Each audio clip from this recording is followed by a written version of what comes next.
Hello coaches and welcome to this edition of Give and Go Live. My name is David Newbury and this is the third session in a series of 4 that I've delivered at the 2020 convention in Baltimore, and this activity is called a Vest Drop Possession Game.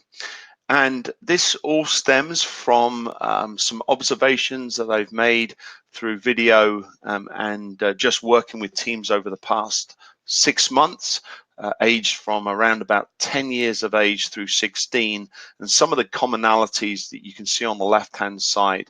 I've highlighted 4 that we're going to bring out in this session.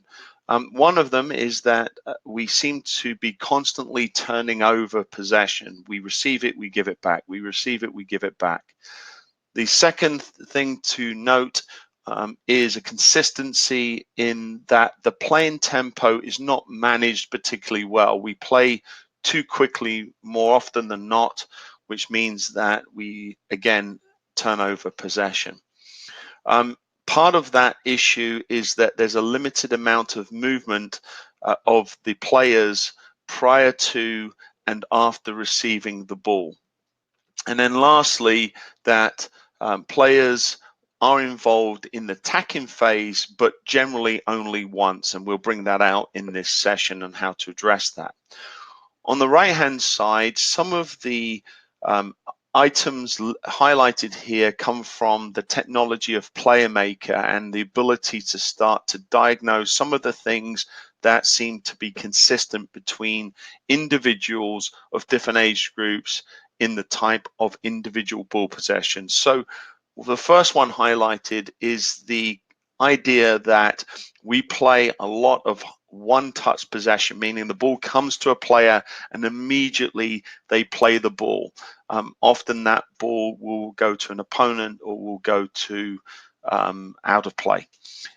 What we're trying to encourage players to do is work on short possessions and long possessions. Short possessions are around about 1 to 1.5 seconds, and they include at least 2 touches. Long possessions are over 1.5 seconds.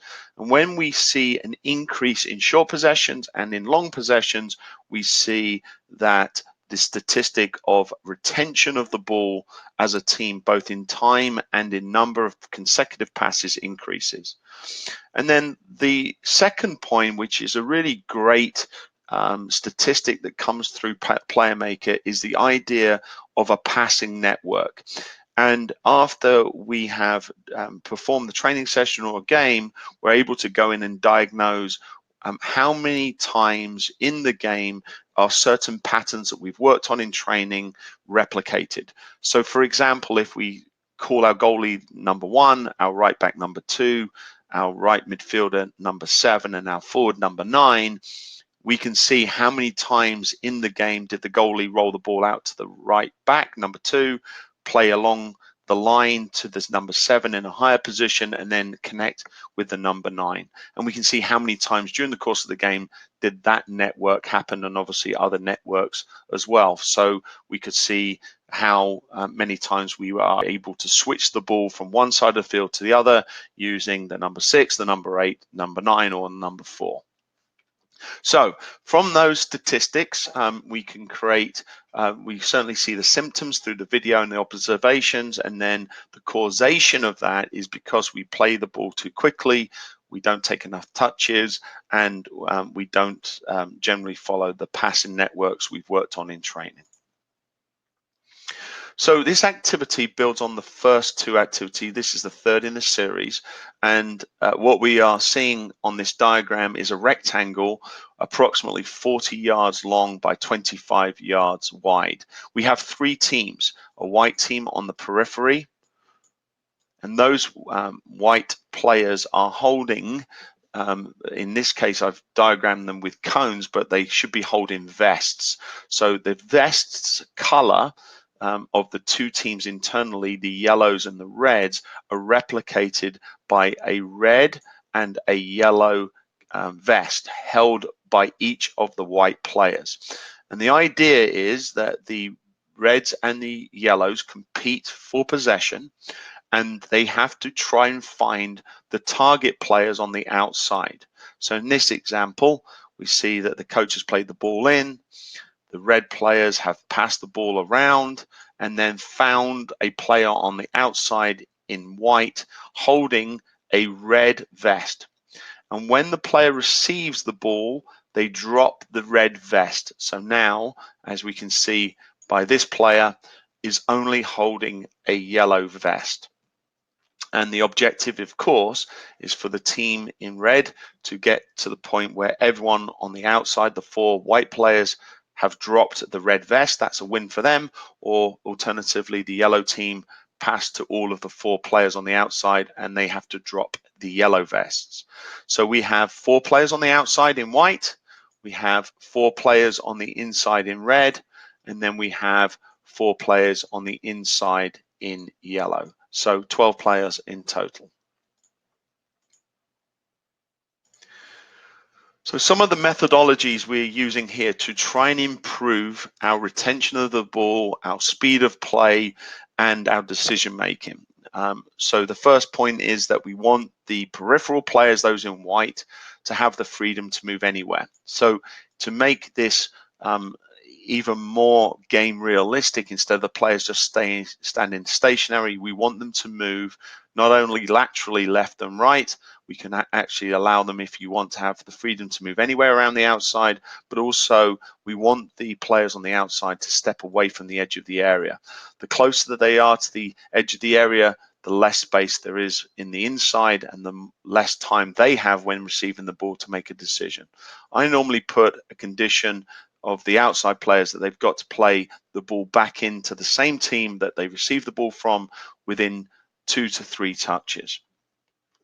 We also want the players on the outside to call for the ball, even if they have dropped the penny of that color. So if the reds have played in, as in here, I still want this player in white to call for the ball from the reds to trick them into passing the ball back. And we'll talk about in a minute what happens if that happens. We want the players in the area to start scanning for space. And of course, space generally equates to more time. And the players can find the space by certainly moving into wide areas or into high or deep areas in order to get closer to the line. They can do so, find space by moving their body into the space as they receive the ball or turning into the space. So if the ball is played as it is in this case, into the receiver can turn, so the player could turn this way in order to find space, or alternatively they could back into the space, so then they receive the ball with the ball across their body as they've done in this example.